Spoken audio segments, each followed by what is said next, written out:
মাধ্যমিক পরীক্ষায় যদি আমার পাস নম্বরটুকু না ওঠে তাহলে আমাকে কি ফেল করিয়ে দেওয়া হবে? আচ্ছা স্যার, গ্রেস নম্বরটা কি? গ্রেস নম্বর দিয়ে কি কাউকে পাস করিয়ে দেওয়া হয়? আচ্ছা স্যার, পার্ট মার্কসটা কি? পার্ট মার্কস কখন দেওয়া হয়, কিভাবে দেওয়া হয়? আমি জানি মাধ্যমিক প্রত্যেক ছাত্রছাত্রীদের জন্য যারা এবছর মাধ্যমিক পরীক্ষা দিচ্ছে তাদের প্রত্যেকের মনে এই ধরনের নানা প্রশ্ন এখন উঠছে। তো সেই সবকটার প্রশ্ন নিয়ে আজকের এই ভিডিও। কাজেই যারা 2025 শিক্ষাবর্ষে মাধ্যমিক পরীক্ষা দিতে চলেছ তারা প্রত্যেকেই এই ভিডিওটা একেবারেই মন দিয়ে প্রথম থেকে শেষ পর্যন্ত দেখতে থাকো। আমরা এই ভিডিওতে তিনটি বিষয় নিয়ে আলোচনা করব। প্রথমত হচ্ছে যে তোমাদের যারা একেবারেই পাস নম্বর তুলতে পারবে না, অর্থাৎ পড়াশোনার দিক থেকে একেবারেই পিছিয়ে পড়া ছাত্রছাত্রী, তাদের কথা। এবং দ্বিতীয়ত পার্ট মার্কস ও গ্রেস মার্কস, অর্থাৎ তোমাদের কখন গ্রেস মার্কস দেওয়া হয়, কখন পার্ট মার্কস দেওয়া হয়, কিভাবে দেওয়া হয়, এই নিয়ে। তার আগে দুটো কথা আমি তোমাদের সাথে বলতে চাই। দেখো, আমরা প্রত্যেকেই জানি যে মাধ্যমিক হচ্ছে একটা বোর্ড পরীক্ষা এবং সেখানে মোটামুটি প্রতি বছর 8 থেকে 10 লাখ বা তারও বেশি বা কম বেশি এরকম ছাত্রছাত্রী প্রতি বছর মোটামুটি পরীক্ষায় আমাদের বসে। এবং সেখানে প্রত্যেক শিক্ষক শিক্ষিকা এছাড়াও যারা এগিয়ে পড়া স্টুডেন্ট প্রত্যেকেই ছাত্রছাত্রী রয়েছে, প্রত্যেকেই জানে যে তাদের শ্রেণীকক্ষে হোক বা স্কুলে হোক বিভিন্ন ধরনের ছাত্রছাত্রী রয়েছে। বিভিন্ন ধরনের ছাত্রছাত্রী বলতে আমি কি কথা বোঝাচ্ছি? বিভিন্ন ধরনের বলতে কিছু কিছু ছাত্রছাত্রী আছে যারা পড়াশোনায় অনেকটা এগিয়ে, অর্থাৎ 90% বা তারও বেশি নম্বর পায়। আবার কিছু কিছু ছাত্রছাত্রী রয়েছে যারা 70 থেকে 80% এরকম নম্বর পায়। কিছু ছাত্রছাত্রী রয়েছে যারা ফার্স্ট ডিভিশন যায়, কিছু ছাত্রছাত্রী আছে যারা সেকেন্ড ডিভিশন বা থার্ড ডিভিশন যায়, আর কিছু ছাত্রছাত্রী রয়েছে যারা একেবারেই কোনো রকম পাস করে অথবা পাসটুকুও করতে পারে না। তো আজকের এই ভিডিওটা কিন্তু সমস্ত ছাত্রছাত্রীদের জন্য। তো প্রথমেই আমি যে কথায় আসবো সেটা হচ্ছে তোমাদের পাস মার্কস যদি তোমরা না পাও, পরীক্ষার খাতায় যদি তোমরা পাস মার্কস না পাও তখন কি হবে? দেখো, কখনোই কোনো শিক্ষক বা শিক্ষিকা চাইবেন না যে তুমি একটা সাবজেক্টে বা দুটো সাবজেক্টে ফেল করে তুমি তোমার জীবনের একটা বছর নষ্ট হয়ে যাক। আগে একটা সময় ছিল যখন 1 নম্বরের জন্য, মাত্র 1 নম্বরের জন্য, একটা সাবজেক্টের জন্য একটা ছাত্রের বা ছাত্রীর একটা বছর নষ্ট হয়ে যেত, অর্থাৎ সে ফেল করে যেত। কিন্তু বর্তমান সময়ে শিক্ষক বা শিক্ষিকা চান যে সেই ছেলেটা পাস করে যাতে বেরিয়ে যাক, কোনোভাবেই যাতে তার একটা বছর নষ্ট না হয়। দেখো, তোমাদের পাস নম্বর হচ্ছে 100-তে 25, তার মধ্যে 10 নম্বর থাকছে তোমাদের প্রজেক্টে, যেখানে মোটামুটি বেশিরভাগ 10 নম্বর মোটামুটি প্রতিটা স্কুলেই দিয়ে দেওয়া হয়। এখন তোমাদেরকে লিখে মোটামুটি 15 নম্বর তুলতে হয়। আমি ধরছি 15 থেকে 18 নম্বর তোমাদেরকে তুলতে হবে। এবার সেইটুকু নম্বর পাওয়া খুব একটা যে কঠিন বিষয় তা কিন্তু নয়, কিন্তু তারপরও দেখা যায় যে সব ছাত্রছাত্রী সেটাতে সাফল্য আনতে পারে না। তো সেক্ষেত্রে যখন খাতা চেক হয়, নিজের যেটা অভিজ্ঞতা বা শিক্ষক শিক্ষিকার সাথে কথা বলে আমি যেটা শুনেছি বা বুঝেছি সেটা হচ্ছে, যখন তারা খাতা দেখেন তখন চেষ্টা করেন যে যতটা সম্ভব হয় সেই ছাত্র বা সেই ছাত্রীকে প্রাপ্য নম্বরটুকু, অর্থাৎ পাস নম্বরটুকু যাতে পাসটা করে যায় সেই নম্বরটুকু দিয়ে পাস করিয়ে দেওয়া।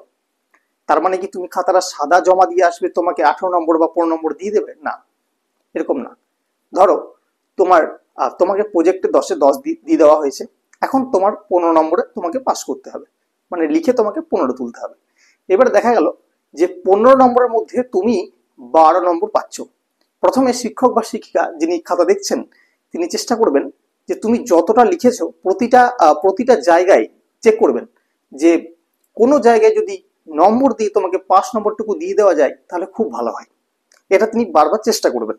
কিন্তু যখন দেখবেন যে কখনোই কোনো জায়গাতেই নম্বর দেওয়ার কোনো জায়গা তিনি পাচ্ছেন না, তখন তিনি 1 নম্বর, 2 নম্বর, 3 নম্বর, হার্ডলি 5 নম্বর পর্যন্ত গ্রেস মার্ক দিয়ে তোমাকে পাস করিয়ে দেবেন। কিন্তু এটা সম্পূর্ণ নির্ভর করে সেই শিক্ষক বা শিক্ষিকার মনস্তত্ত্বের ওপর, তিনি কেমন মেজাজে রয়েছেন এবং কিভাবে তিনি খাতা চেক করছেন তার উপর নির্ভর করে।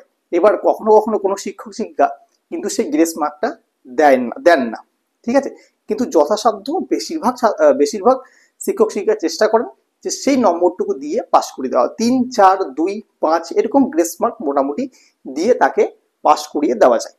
এবার ধরো 15তে পাস, কিন্তু কোনো ছাত্র কোনো রকম টেনে টুনে 5 নম্বর পেয়েছে, সেক্ষেত্রে কিন্তু তাকে 10 নম্বর দিয়ে, এখন তো 10 নম্বর দরকার, কিন্তু সেক্ষেত্রে থেকে 10 নম্বর গ্রেস মার্ক দিয়ে পাস করাবেন না, কারণ অতটা নম্বর দিয়ে পাস করানো সম্ভব না। সেক্ষেত্রে কিন্তু ছেলেটিকে ফেল করিয়ে দেওয়া হবে, সেক্ষেত্রে সে ফেল করে যাবে। তাহলে বোঝা গেল যে কখন গ্রেস মার্ক দেওয়া হবে এবং কখন ছাত্রটি ফেল করে যাবে। এইরকম কন্ডিশন যদি হয় তাহলে সেক্ষেত্রে ছাত্রটি বা ছাত্রীটি ফেল করে যাবে এবং তাকে পরের বছর পুনরায় সেই সাবজেক্টটি আবার পরীক্ষা দিয়ে পাস করতে হবে, এবং গ্রেস মার্কের ব্যাপারটা বোঝা গেল। এবার আমরা আসবো পার্ট মার্কসের কথা। এই পার্ট মার্কসের ব্যাপারটা যে সমস্ত ছাত্রছাত্রী পড়াশোনায় অনেক এগিয়ে এবং যারা মধ্যম মানের বা যারা মোটামুটি, প্রত্যেকটা ছাত্রছাত্রীর জন্য ভীষণ গুরুত্বপূর্ণ।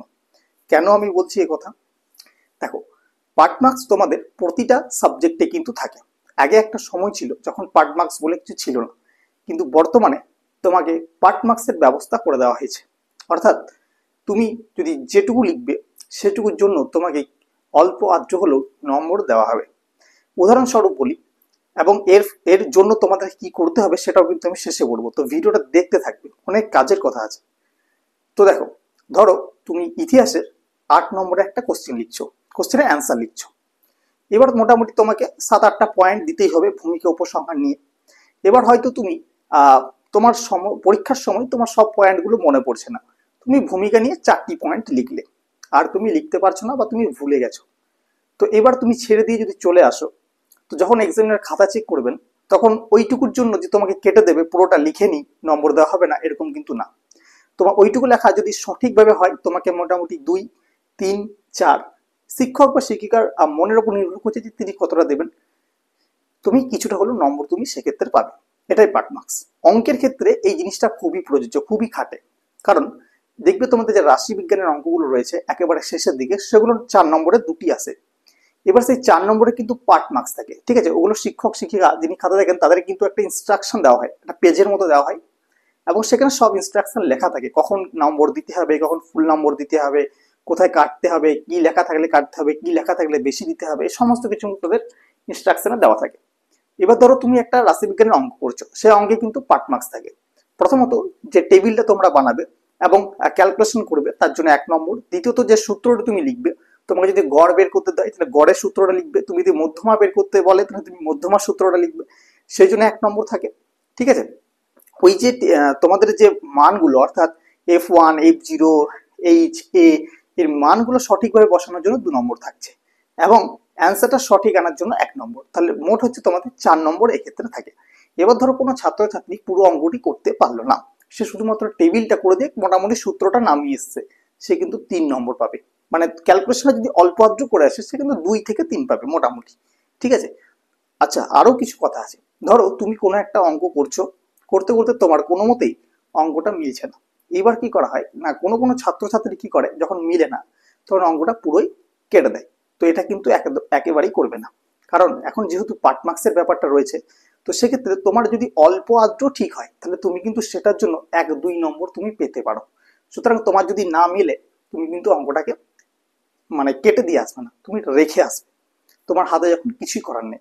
শুধুমাত্র অঙ্ক বা ইতিহাস না, প্রতিটা বিষয়ের ক্ষেত্রে এমন কিন্তু হয়ে থাকে। ইংলিশের ক্ষেত্রে, রাইটিং এর ক্ষেত্রেও তাই। তুমি পয়েন্টগুলো দেখে যতটা সম্ভব তুমি যেটুকু জানো তুমি সেটুকু লিখে আসবে, যা জানো 2 লাইন 4 লাইন, তার জন্য তোমাকে 1 নম্বরটুকু দেওয়া হবে। সুতরাং কখনোই ছেড়ে আসবে না, এটা হচ্ছে পার্ট মার্কস। কখনো দেখা যায় যে যারা খুব ভালো স্টুডেন্ট তাদের হয়তো কোনো আনকমন প্রশ্ন চলে এসেছে, টপিকটা নিয়ে অন্য একটা অ্যান্সার মুখস্থ করে এসেছে, কিন্তু বর্তমানে যে কোশ্চেনটা পড়েছে সেটা সেই টপিকটা ঠিকই, কিন্তু অন্য অ্যান্সার, অন্য কোনো কোশ্চেন। তো এবার কি করবে, সেই ছাত্রছাত্রী যতটা পারবে ওই টপিকটার উপর লিখে আসবে, তোমাকে 1 নম্বর হলেও কিন্তু শিক্ষক শিক্ষিকারা দেবেন, ঠিক আছে? একেবারে কিন্তু সম্পূর্ণ কেটে দেবেন না। যদি সেই টপিকটা ধারে পাশে তুমি গিয়েছো, তুমি যে সেই বিষয়টাকে টাচ করে গেছো, তাও তোমাকে 1 নম্বর বা হাফ নম্বর কিছুটা হলেও তোমাকে নম্বর দেওয়া হবে, একেবারে শূন্য কিন্তু দেওয়া হবে না। সুতরাং পার্ট মার্কসের অনেক সুযোগ সুবিধা এক্ষেত্রে রয়েছে।